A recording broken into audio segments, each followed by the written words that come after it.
اللہ اس گناہ کو نہیں بخشے گا کہ کسی کو اس کا شریک بنایا جائے، اور اس کے سوا اور گناہ جس کو چاہے گا بخش دے گا، اور جس نے اللہ کے ساتھ شریک بنایا تو بے شک وہ رستے سے دور جا پڑا۔ یہ لوگ اللہ کے سوا جو پرستش کرتے ہیں تو کچھ دیویوں کی، اور پکارتے بھی ہیں تو شیطان سرکشی کو،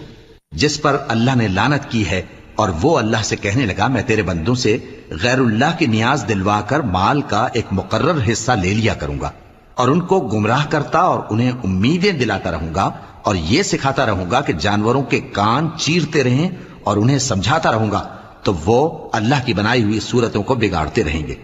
اور جس شخص نے اللہ کو چھوڑ کر شیطان کو دوست بنایا وہ صاف صاف گھاٹے میں رہا۔